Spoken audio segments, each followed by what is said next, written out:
Debbie Arnold with Dining with Debbie, and we're going to be making up a batch of broccoli cheese cornbread today. This is a favorite in our household, and it's so good. It is really, really rich, and it's almost a meal.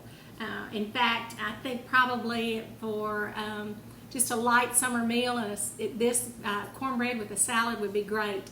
I'm going to start by sauteing onion and broccoli together. Now I'm only making half of the recipe today since there are just the two of us, and while it's good left over, my freezers are full and I just really don't have room to store it. So I used fresh broccoli. You could use frozen broccoli if you desire. I happen to have a head of broccoli in the refrigerator that I wanted to use up.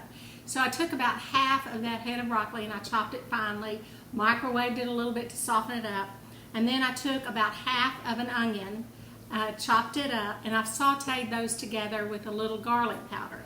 And we're going to be adding that to our mixture here in just a little bit. We're going to start by adding our dry mixes together. Actually, we're going to start with our eggs. I'm sorry. We're going to take 2 whole eggs, and we're going to beat those together. Whoops. Got a shell. Don't often do that. All right, no shells. We're going to take those 2 eggs and we're going to beat them with actually a fourth of a cup, I'm sorry, of buttermilk. I'm having a hard time getting my measurements cut back. Okay, going to beat those up with a whisk. This is a batter whisk, by the way. Okay. There are all kinds of whisks, but this one is great for batters. All right, I'm going to add in a good hefty teaspoon of salt. But I'd rather under salt than over salt, okay? And to that, we're going to add in about a half a cup of cottage cheese. Now, I sometimes will substitute in sour cream, and that's fine too. This just gives it a lot of extra moisture and richness. Okay. Mix those up together. I have my skillet preheating in my oven. You would cook it at 375 in a regular oven. I'm cooking it slightly reduced because I'm cooking in a convection oven. All right, and I'm actually using my divided skillet today, my portioned skillet, and I'll show you that here in a minute, just because it cooks a little bit faster, and it's a perfect portion. Each little slice is a perfect portion for one of us. All right, so we have those mixed up together. I'm going to add in my broccoli and onion.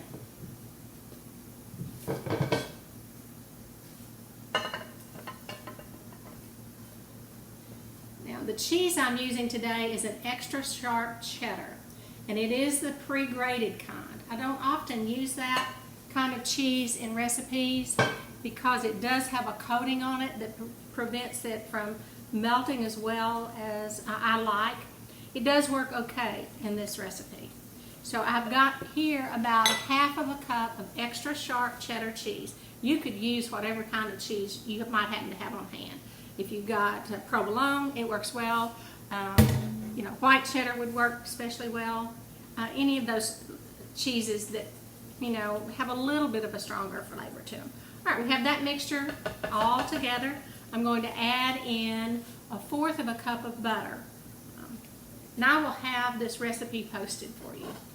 It's readily available wherever. I've seen so many variations of it, I'm sure you have too.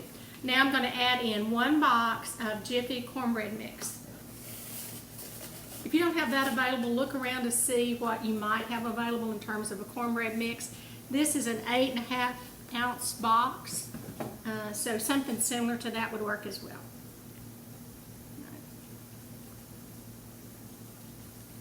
All right, we've got it all stirred up. Now, this is optional. You could have added jalapeno in here too if you wanted to. I did not.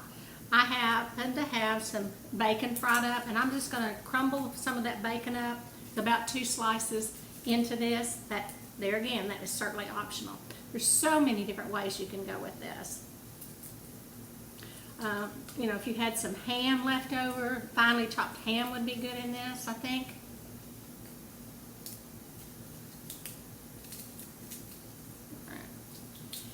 one thing that's so nice about this cornbread is it's a way to sneak in some vegetables for one thing, but it's also so moist. And a lot of times when people make cornbread, they make it too dry, I think. This actually needs a little bit more buttermilk.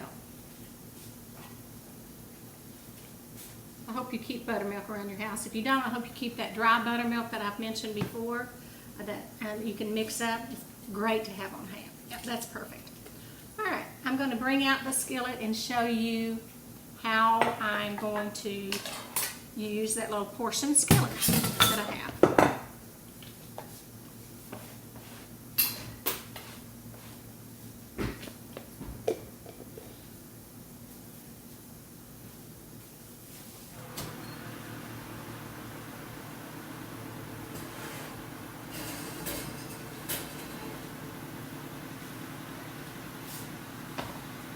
Can you see that? Now, some people preheat their skillets on top of the stove. I don't. I simply put my skillet in with some oil in it into the oven when I start preheating my oven for the bread. And it's always perfectly fine by the time I get ready to do that.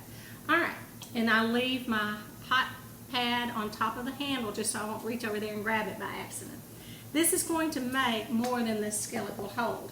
So I have another little skillet preheating in the oven that I will use for the excess. But you see these perfect little pie portions are great for single servings.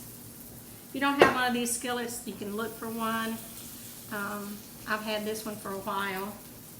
I used to have another one. I have no idea what happened to it. I can't imagine that I would have given it away, but I have had those moments. I have some pieces that are from my grandparents, my grandmothers. One piece I have is from my dad. It's a huge Dutch oven that we're talking about cast iron here, not cornbread. That he used to use at his deer camp all the time. The thing is so big, it's really difficult for me to lift, so I really don't use it, but I do have it. I used to have this huge cast iron wash tub that was from my mama. Had it for years and years, and then one of the moves that we were making, it fell off the back of the mover's truck and it cracked. I was just sick because I can remember as a child her heating up water in that cast iron pot to wash clothes with every Monday. You know, every Monday was washed that day. All right, so I'm going to put this in the oven, and it's probably going to cook about 20 to 30 minutes, and I can't really tell you how long to let it cook because you're going to have to take a look at it.